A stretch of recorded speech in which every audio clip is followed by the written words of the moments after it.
तो dear friends, welcome to our deep learning and neural network journey.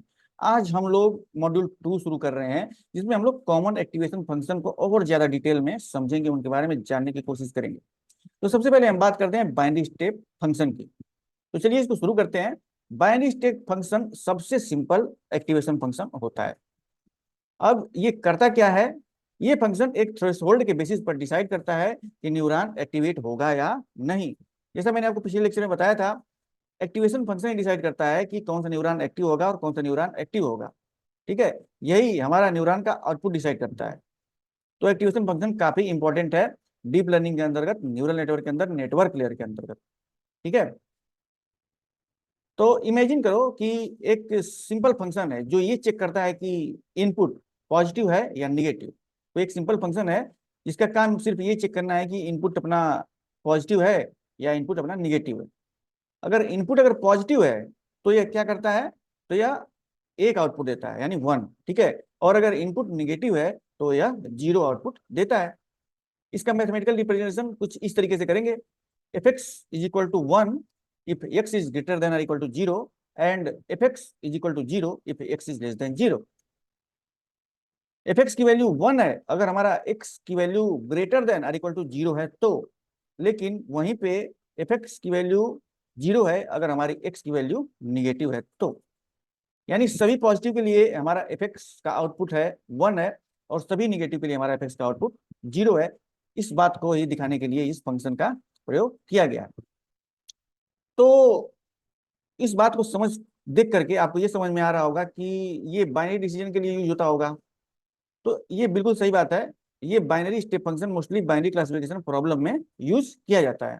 मतलब ये है कि आपको ये डिसाइड करना है कि इनपुट एक पर्टिकुलर क्लास का है या नहीं। ठीक है, जैसे अगर आपको ये डिसाइड करना है कि ईमेल स्पैम है या नहीं है, तो ये फंक्शन यूजफुल हो सकता है। तो वहां पे हम लोग बाइनरी स्टेप फंक्शन का यूज कर सकते हैं। अब ये देखते हैं कि इसका लिमिटेशन क्या होता है, मतलब ये किस लिमिट तक यूज किया जा सकता है, इसके बारे में बात करते हैं। तो बाइनरी स्टेप फंक्शन की कुछ लिमिटेशन होती हैं, जैसे कि सबसे बड़ी लिमिटेशन ये है कि ये नॉन लीनियर है। ठीक है, क्या है? ये नॉन लीनियर है, लेकिन ये कंटिन्यूअस नहीं है। ये नॉन लीनियर है लेकिन ये कंटिन्यूअस नहीं है। ठीक है, यानी कि इसमें कहीं पे स्पाइक्स होंगी, कहीं पे ज्यादा नीचे चला जाओ, कहीं पे ज्यादा ऊपर चला जाओ, जिगजैग टाइप का होगा। ये कंटिन्यूअस नहीं है। कंटिन्यूअस उसको कहेंगे जैसे क्वाड्रेटिक इक्वेशन हो गई, या फिर एक्सपोनेंशियल हो गया, या फिर हाइपरबोलिक हो गया। ठीक है, जिसमें बिल्कुल स्मूथ कर्व होता है, उसे हम लोग कहते हैं ये कंटिन्यूअस फंक्शन है। तो इसका मतलब क्या हुआ कि अगर ये कंटिन्यूअस नहीं है तो इसका मतलब क्या हुआ?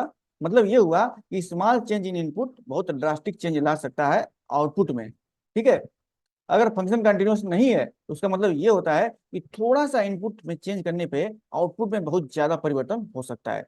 ये डिसकंटिन्यूअस फंक्शन के कुछ नुकसान होते हैं। ठीक है, तो पहली तो लिमिटेशन ये हो गई। अब दूसरी लिमिटेशन क्या है कि इसमें ग्रेडियंट इंफॉर्मेशन नहीं होती है। ठीक है, पहला क्या होता है? पहला क्या होता है? यह कंटिन्यूअस नहीं होता है। दूसरा क्या होता है? इसमें ग्रेडियंट इंफॉर्मेशन नहीं होती है। ठीक है, तो उससे होता क्या है? जब हम नेटवर्क को ट्रेन करते हैं यूजिंग ग्रेडियंट डिसेंट, तो हमें ग्रेडियंट की जरूरत होती है। अब इसमें ग्रेडियंट इंफॉर्मेशन है ही नहीं। ठीक है, तो जिस फंक्शन की हमें ट्रेनिंग करते समय आवश्यकता होती है वो इसमें है ही नहीं, तो हमारी ट्रेनिंग सही से नहीं हो पाएगी। तो इस फंक्शन का ग्रेडियंट हमेशा 0 होता है, जो ट्रेनिंग को डिफिकल्ट बनाता है। तो इसकी दो लिमिटेशन हो गई। पहली कौन सी? ये कंटिन्यूअस नहीं होता है, मतलब छोटे से चेंज करने पे आउटपुट में काफी बड़ा परिवर्तन देखने को मिलता है। दूसरा होता है कि इसमें ग्रेडियंट इंफॉर्मेशन नहीं होती है। जब हम नेटवर्क को ट्रेन करते हैं उस समय हमें ग्रेडियंट डिसेंट की आवश्यकता पड़ती है, तो हमें ग्रेडियंट की जरूरत होती है। इस फंक्शन का ग्रेडियंट हमेशा क्या होता है? 0 होता है, जो ट्रेनिंग को डिफिकल्ट बना देता है। ठीक है, तो ये दो बातें हैं इस फंक्शन से रिलेटेड, काफी इंपॉर्टेंट है। अब आपके मन में जो अगला सवाल आ रहा होगा कि इसका यूज हम लोग किस रियल वर्ल्ड एप्लीकेशन में करते हैं, मतलब कौन से एप्लीकेशन में हम लोग इसका यूज कर सकते हैं। तो इस बाइनरी स्टेप फंक्शन का डायरेक्ट यूज होना काफी रेयर है, लेकिन कॉन्सेप्ट के लिए ये इंपॉर्टेंट होता है।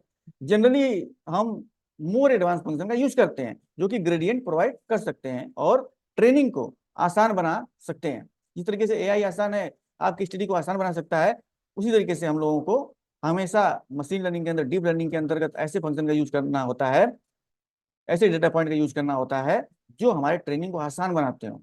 जो कॉम्प्लेक्स बनाते हैं उनका यूज नहीं करना होता है। हालांकि एक्टिवेशन फंक्शन की ये प्रॉपर्टी होती है, ये हमारे नेटवर्क लेयर में नॉन लीनियरिटी यानी कॉम्प्लेक्सिटी को इंट्रोड्यूस करने के लिए यूज होता है। ठीक है, इसके बड़े सारे कारण होते हैं कि अगर हमारा फंक्शन लीनियर ही रहेगा, एक्टिवेशन फंक्शन यूज नहीं होगा, तो उस समय लीनियर इनपुट भी रहेगा, लीनियर हिडन लेयर भी रहेगा, तो लीनियर आउटपुट भी रहेगा। तो सिर्फ लीनियर लीनियर ही हमारा पूरा सिस्टम हमारा बन जाएगा, उसमें से इंफॉर्मेशन एक्सट्रैक्ट नहीं हो पाएगी। ठीक है, तो हमें जो मशीन लर्निंग या डीप लर्निंग के थ्रू जिस टास्क को करवाना है वो टास्क इफेक्टिवली नहीं हो पाएगा।